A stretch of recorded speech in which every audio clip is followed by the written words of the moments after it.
మహాభారతంలోని పాండురాజు యొక్క 5గురు కుమారులు పాండవులు. మునుల శాపం వలన పాండురాజుకు సంతానం కలగలేదు. అప్పుడు పాండురాజు నిరాశతో తన భార్యలైన కుంతి, మాద్రీలతో కలిసి అరణ్యాలకు వెళతాడు. పంచ పాండవులు ఎవరంటే యుధిష్ఠిరుడు, ఇతడినే ధర్మరాజు అని కూడా అంటారు. భీముడు లేదా భీమసేనుడు, వృకోదరుడు అని కూడా అంటారు. అర్జునుడు, విజయుడు, కిరీటి, పార్థుడు, పల్గునుడు, నకులుడు, సహదేవుడు. వీరిలో మొదటి ముగ్గురు కుంతీదేవి పుత్రులు కాగా చివరి ఇద్దరు మాద్రీ కుమారులు. పాండవులకు ద్రౌపది వలన కలిగిన పుత్రులను ఉప పాండవులు అంటారు.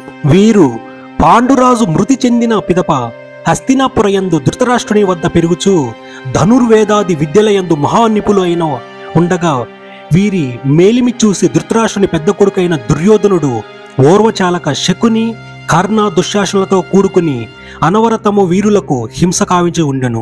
అది ఎట్లనగా, ఒకనాడు దుర్యోధనుడు భీముడు నిద్రపోచుండగా అతన్ని లావు త్రాళ్లతో కట్టి గంగమడువునందు త్రోయించెను. మరొకనాడు అతని సర్వాంగముల నందున కృష్ణ సర్పములను పట్టి కరిపించెను. ఇంకొకనాడు భోజన సమయమందు వారికి విషము పెట్టించెను. భీమసేనుడు అనంత సత్వుడును దివ్య పురుషుడు కాబట్టి అవి ఎల్లలా అతనిని చంపలేకపోయాయి. మరియు దుర్యోధనుడు పాండవులకు అపాయము చేయ సమకట్టి వారణావతమునందు లక్క ఇల్లు ఒకటి కట్టించి అందు పాండవులను చేర్చి దానికి నిప్పు పెట్టి వారిని దహించడానికి తలపెట్టెను.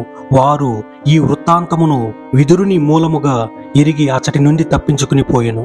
జననీ సహితముగా విప్రవేషధారులయి ఏకచక్రాపురమందు కొంతకాలము ఉండి అనంతరము ద్రుపదరాజు పట్టణముకు పోయి అచట అర్జునుడు ద్రౌపది స్వయంవరమున మస్తు యంత్రమును అంతా ఆవృత్తాంతము అంతయు ధృతరాష్ట్రుడు ఎరిగి పాండవులను రావించి వారికి అర్ధరాజ్యము ఇచ్చి ఇంద్రప్రస్థపురమున ఉండమనెను.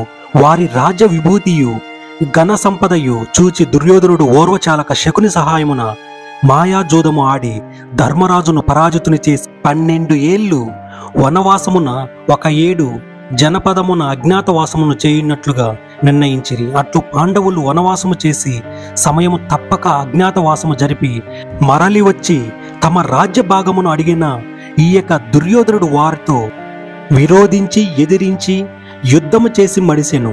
పాండవులు శత్రువులను చంపి రాజ్యమును మరల కైకొని అశ్వమేధాది యాగములచే జనులకు హర్షము కావించుచూ ఉండి కృష్ణ నిర్యాణనంతరము పరీక్షితునకు రాజ్యాభిషేకము చేసి స్వర్గారోహణము కావించిరి.